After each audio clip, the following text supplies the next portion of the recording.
नींबू के बागों से अधिक फलों का उत्पादन लेने के लिए इनकी सही देखरेख करना जरूरी है, क्योंकि देखरेख की कमी होने पर कई समस्याएं आ जाती हैं, जिससे पौधों पर फूल और फल कम लगते हैं और रोग कीट भी नुकसान पहुंचाते हैं।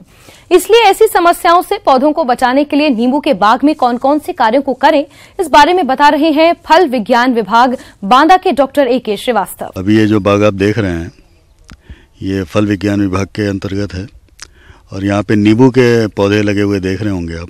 नींबू वर्गीय फलों में यहाँ पे कागजी नींबू भी है, किन्नो, मौसमी माल्टा, ये 3 तरह के फल वृक्ष यहाँ पे आपको लगे हुए दिख रहे होंगे। नींबू एक ऐसा फल है जिसकी आवश्यकता हर घर में है और प्रतिदिन ही है। प्रत्येक व्यक्ति को प्रतिदिन कम से कम 50 मिलीग्राम विटामिन C चाहिए होता है, तो उसकी पूर्ति के लिए कुछ न कुछ आपको ऐसे फल खाने चाहिए जिससे कि आपके शरीर की आवश्यकता पूर्ति होती रहे। बुंदेलखंड में देखा जाए तो यहाँ की जो जलवायु है और जिस तरह की मिट्टी है, यहाँ पे नींबू की खेती जो है वो बड़ी कारगर सिद्ध होती है। और नींबू में 3 बहार आती हैं। बहार का मतलब ये है कि इसमें कब फूल आता है, कब फल आता है, इसके बारे में मैं बताना चाहूँगा। तो इसमें एक अम्बे बहार है, एक मृग बहार है और एक हस्त बहार है। 3 समय है इसमें फूल आने का। अम्बे बहार का मतलब ये हुआ कि जब आम में बौर आता है उससे हम इसको बोलते हैं अम्बे, यानी कि फरवरी मार्च में फूल आते हैं। दूसरी बहार आती है हमारी मृग बहार, जिसमें कि मई जून में फूल आते हैं। और तीसरी बहार है हमारी हस्त, जो कि सितंबर अक्टूबर में फूल आते हैं। फरवरी मार्च में जो फूल आते हैं उसके फल जो पक के तैयार होते हैं वो लगभग जून जुलाई के आसपास पक के तैयार होते हैं। और जब मई जून में बहार आती है उसके फल आपके सितंबर अक्टूबर के आसपास तैयार होते हैं। और जब सितंबर अक्टूबर में हस्त बहार आती है ये फल आपको जनवरी फरवरी के आसपास मिलते हैं। खासतौर से देखा गया है गर्मी के दिनों में, जिस समय बहुत ज़्यादा प्रचंड तापक्रम होता है, उस समय नींबू की आवश्यकता ज़्यादा होती है। लेकिन कुछ ही एक वैरायटीज़ हैं जो कि प्रचंड गर्मी में मई जून के महीने में आपको फल दे पाती हैं। अधिकतर फल जो हैं या तो आपको सितंबर से लेके और दिसंबर के बीच में मिलेंगे या फिर आपको फरवरी मार्च के आसपास मिलेंगे। और इसमें प्रजातियों का अगर चयन की बात करें तो बड़ी अच्छी प्रजातियां आ गई हैं। शुरुआत में आपने सिर्फ कागजी नींबू का नाम सुना होगा, लेकिन कागजी नींबू के साथ दिक्कत क्या है कि इसका पतला तो छिलका होता है, लेकिन इसमें कैंकर रोग बहुत ज़्यादा आता है। अभी मेरी द्वारा ही विकसित की गई एक वैरायटी है गंगानगर एसिड लाइम 1 या गंगानगर नींबू के नाम से हम उसको बोलते हैं। तो वो पूरी तरह से कैंकर रोग के लिए प्रतिरोधी है, उसका चयन किया जा सकता है। प्रमालनी वैरायटी है, विक्रम वैरायटी है, ये गुच्छों में फल देती हैं, इनका आप चयन कर सकते हैं। एक वैरायटी आंध्र प्रदेश से निकली हुई है जिसका नाम है बालाजी।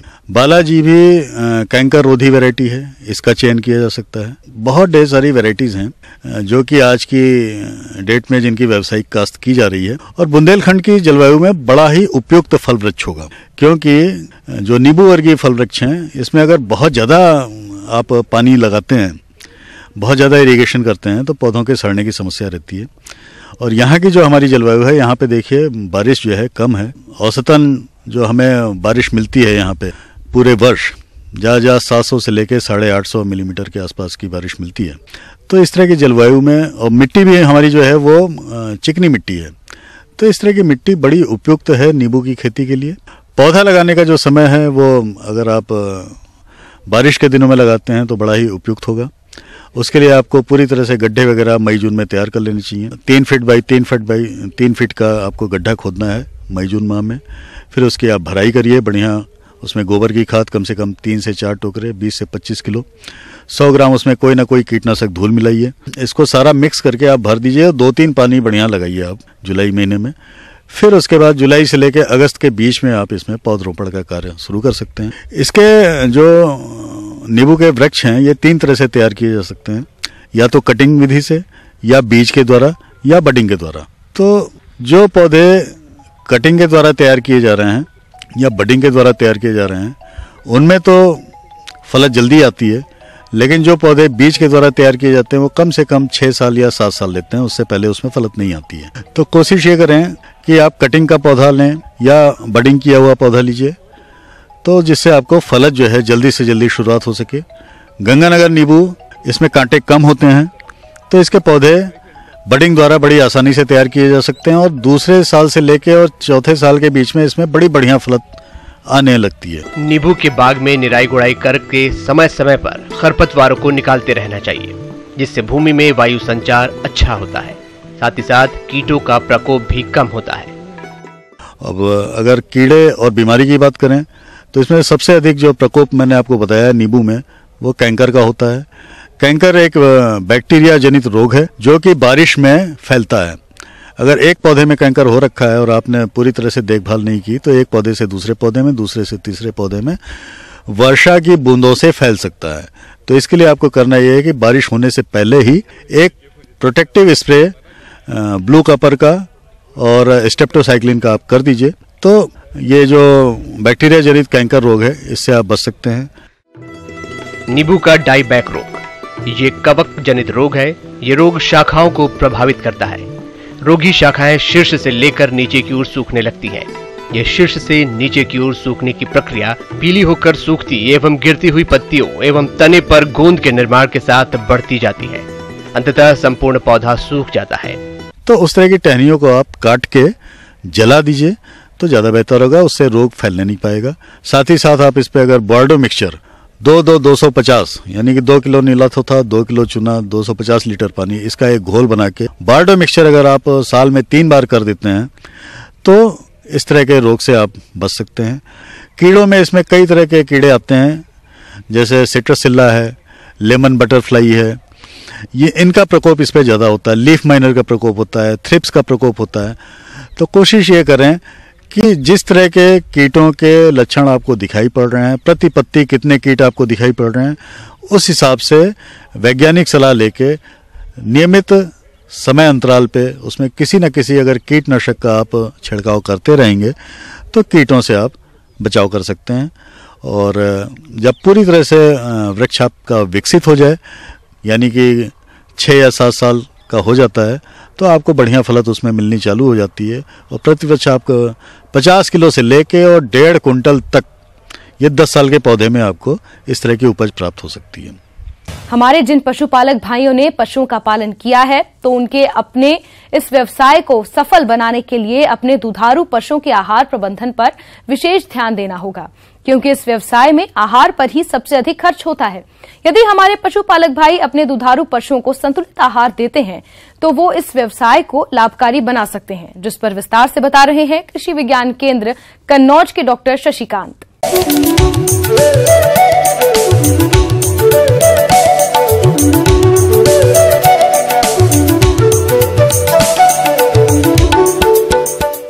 जैसा कि अब ये मौसम चल रहा है, काफ़ी टेम्परेचर कम है, पशुओं में ठंड लग जाने के कारण इस समय दूध का उत्पादन भी कम हो रहा है, लेकिन जो वृद्धि करने वाले हमारे पशु हैं उनमें बढ़वार भी कम हो रही है। ऐसे मौसम में हम विशेष तरह से पशुओं के आहार पर विशेष ध्यान तथा प्रबंधन पर ध्यान देते हैं। सर्दियों में पशुओं के शरीर का तापमान बनाए रखने के लिए पशुओं में ऊर्जा, प्रोटीन व अन्य पोषक तत्वों की जरूरत बढ़ जाती है। बर्फबारी, शीतलहर आदि में तो पशुओं को ऊर्जा की जरूरत 100% तक बढ़ जाती है। सामान्यतया देशी पशु को 8 से 10 किलो आहार की रोजाना जरूरत होती है। संकर नस्ल की गायों के आहार की मात्रा प्रतिदिन 10 से 12.5 किलो होती है। सर्दियों में दाना मिश्रण की अतिरिक्त मात्रा दी जानी चाहिए, जिसके लिए हमें इस समय हमारे पास देखते हैं ज़्यादातर हमारे पशुपालक भाई जो पशुओं का आहार है वो बाहर से खरीद के खिलाते हैं। जैसा कि आप जानते हैं कि उसको खिलाने के बाद भरपूर मात्रा में दूध हम जो लेना चाहते हैं वो नहीं मिल पाता। बशर्ते कुछ वर्ष पहले हम अपना आहार खुद बनाते थे, आज भी अपना आहार हम बना के अपने पशुओं का भरण पोषण बढ़िया से कम खर्चे में कर सकते हैं। जैसा कि आपके पास, आप किसान हो, आपके पास सारी व्यवस्थाएं हैं, सारा कुछ आप उत्पादित करते हैं। आपके पास गेहूं होगा, गेहूं में 40 किलो अनाज, जिसमें 20 किलो हम मक्का ले लेते हैं, 10 किलो गेहूं, और ये सर्दी का मौसम है तो 10 किलो आपके पास बाजरा होगा। और बाजरा ऐसे मौसम में, सर्दी के मौसम में बहुत ही अच्छा कारगर, पशुओं के स्वास्थ्य को रखने का, गर्मी बनाए रखने के लिए बहुत ही उत्तम आहार है। तो 40 किलो ये अनाज हम ले लिए और 20 केजी हम चोकर उसमें मिला देते हैं और 10 किलो चूनी और 27 किलो आप खली रख लीजिए। 2 किलो मिनरल मिश्रण और 1 किलो नमक, ऐसे हमारे पास 100 किलो आहार बन के तैयार हो जाता है। और ये आहार जो बनता है वो बाजार से कहीं कम मूल्य पर तैयार होता है। अब ये संतुलित आहार खिलाने का एक तो ये है कि जो जानवर मेंटेनेंस आहार, जो जीवन निर्वाह आहार होता है, वो पशु के शरीर रक्षा के लिए दिया जाता है। 1 किलो आहार पशुओं के लिए हम देते हैं। इसके बाद आता है उत्पादन आहार। हम यदि भैंस हमारी है 2.5 लीटर दूध देती है तो उस पे 1 किलो हम ये आहार देंगे।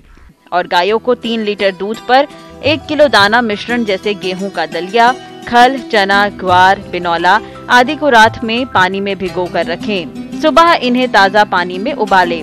अधिक दुग्ध उत्पादन वाले पशुओं को ये आहार दिन में 3 बार दे सकते हैं, जिससे पशुओं से अधिक दूध उत्पादन मिलता है।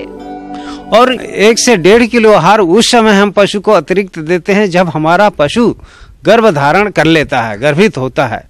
हम राशन की बात कर लिया, लेकिन देखते हैं कि हमारे इस समय मौसम में पशुओं के लिए सर्दी का मौसम है। अब बरसीम आना शुरू हो गई है। बरसीम और जई दोनों, हम ज़्यादातर किसान के पास इस मौसम में हरा चारा रहता है, लेकिन वो करते क्या है कि प्योर हरा चारा देते हैं, जिसके कारण पशु का गोबर पतला आने लगता है, पशु का स्वास्थ्य डाउन होने लगता है। लेकिन यहीं पे थोड़ी सी सावधानी यदि हम रख लें तो ये जो है उसमें आधा भूसा और आधा हरा चारा मिला के, सूखा चारा और हरा चारा दोनों मिक्स करके खिलाएं तो पशु का स्वास्थ्य बिल्कुल ठीक रहेगा।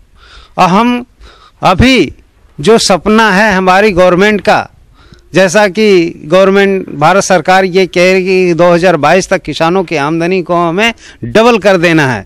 डबल ऐसे ही हम करेंगे जब एक तरफ हमारी लागत कम होगी और दूसरे तरफ हमारे जो उत्पाद हैं उसका मूल्य हमें मार्केट में अधिक मिलेगा।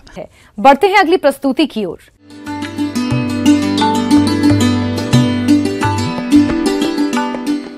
जॉन डियर अन्नदाता हेल्पलाइन निशुल्क फोन संपर्क सेवा के माध्यम से आपके द्वारा पूछे गए प्रश्नों में से 1 या 2 महत्वपूर्ण प्रश्नों को हम अपने कार्यक्रम में शामिल करते हैं। इसी के तहत आज का चयनित प्रश्न और उसका जवाब इस प्रकार से है।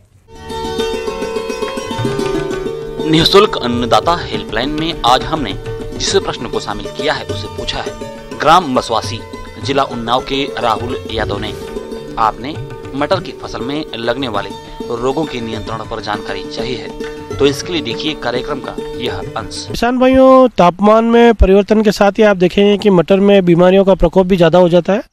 और बीमारियों की जहाँ तक बात करें तो मुख्य रूप से छाछिया रोग, या जिसको आप पाउडरी मिल्ड्यू के नाम से जाना जाता है, यह रोग बहुत ज़्यादा हो जाता है। इस रोग की पहचान ये है कि जो संक्रमित भाग है, तना है, पत्ती है, उस पर सफ़ेद कलर का पाउडर छा जाता है और उस पर धीरे धीरे बाद देखेंगे कि पूरा पौधा उससे प्रभावित हो जाता है। और सबसे बड़ी बात है कि जब पूरा भाग सफ़ेद हो जाता है तो उससे क्या होता है कि प्रकाश संश्लेषण में पौधे के बाधा पड़ती है, तो उससे क्या होता है पैदावार भी कम होती है, प्रतिकूल प्रभाव पड़ता है, दाने नहीं पूरी साइज नहीं बैठती है, पैदावार भी कम होती है। किसान भाइयों, मटर की फसल में छाछिया रोग लगने से भारी नुकसान होता है। इस रोग में पत्तियों, फलियों पर सफेद पाउडर सछा जाता है, जिसके कारण फसल से बहुत कम उत्पादन मिल पाता है। तो इससे निजात पाने के लिए किसान भाइयों गुलनशील गंधक को हमें 2 ग्राम प्रति लीटर पानी के हिसाब से हमें छिड़काव करना चाहिए, या केराथिन को हमें 1 मिलीलीटर प्रति लीटर पानी के हिसाब से हमें छिड़काव करना चाहिए, या गुलनशील गंधक को 25 किलोग्राम प्रति हेक्टेयर के हिसाब से हमें बुरकाव करना चाहिए। दूसरा रोग इसमें आप थोड़ा देखेंगे कि पौधों पे हल्के भूरे रंग के या पीले कलर के धब्बे पड़ जाते हैं, जो कि दूर से ऐसा लगता है पौधे के ऊपर जंग लग गया है, तो यह मुख्य रूप से रतुआ रोग कहलाता है या रस्ट रोग कहलाता है। इस रोग में प्रभावित जो पौधा है उसमें फलियां भी कम बनती है, फूल भी कम बनते हैं और दानों की संख्या भी कम रहती है और पैदावार भी अनुकूल नहीं रहती है। तो इससे निजात पाने के लिए किसान भाइयों हमें प्रोपिकोनाजोल या हेक्साकोनाजोल को हमें 2 ग्राम प्रति लीटर पानी के हिसाब से हमें इसका छिड़काव करना चाहिए। एक रोग और इसमें मुख्य रूप से होता है तना सड़न या पत्ती धब्बा या झुलसा रोग भी होता है। तो इससे निजात पाने के लिए आप तना सड़न में आप देखेंगे तना सड़ जाएगा और पूरी फलन की हुई फसल नष्ट हो जाती है, और पत्ती धब्बा में पत्तियों के ऊपर अनियमित आकार के धब्बे बन जाते हैं। मटर की फसल में तना सड़न और पत्ती धब्बा रोग के कारण काफी क्षति होती है, तो इस नुकसान को देखते हुए जरूरी हो जाता है कि आप समय पर रोगों की पहचान कर नियंत्रण के उपाय अपनाएं। तो किस प्रकार करें मटर की फसल में इन रोगों का नियंत्रण, चलिए यह भी हम आपको बताते हैं। तो इससे निजात पाने के लिए किसान भाइयों हमें M45 को 2 ग्राम प्रति लीटर पानी के हिसाब से हमें इसका छिड़काव करना चाहिए। इस तरह किसान भाइयों मटर में बताए गए सभी तरीकों का या सभी उपायों का सही समय पर सही तरीके से समन्वय कर प्रयोग करेंगे तो निश्चित तौर से आपकी पैदावार में वृद्धि होगी। आइए अब एक नजर डालते हैं राज्य के कुछ चुनी हुई मंडियों के प्रमुख फसलों के बाजार भाव पर।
हमें उम्मीद करते हैं कि आज का कार्यक्रम आप सभी दर्शकों के लिए उपयोगी रहा होगा। किसान भाइयों, अन्नदाता आपकी सेवा के लिए संकल्परत है। कृषि संबंधित एवं सुझावों के लिए आप हमें इस पते पर संपर्क कर सकते हैं। प्रोड्यूसर अन्नदाता, news 18 Uttar Pradesh Uttarakhand, Ramoji film city Hyderabad 501512। और साथ ही आप हमें ईमेल भी कर सकते हैं। हमारा ईमेल है p18annadatai@nw18.com। इसके अतिरिक्त आप हमें जॉन डियर निःशुल्क हेल्पलाइन नंबर 180041921555 पर सोमवार से शनिवार सुबह 10 से शाम 4 बजे के बीच संपर्क कर सकते हैं। अब आइए देखते हैं कल दिखाए जाने वाले कार्यक्रम की कुछ मुख्य झलकियां। गेहूं की फसल से अच्छी उपज लेने के लिए करें जरूरी कार्य।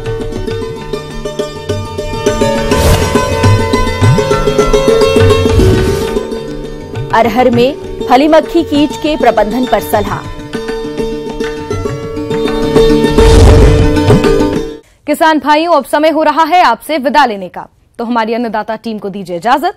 कल फिर आपसे मुलाकात होगी कृषि संबंधित कुछ और महत्वपूर्ण जानकारियों के साथ। नमस्कार।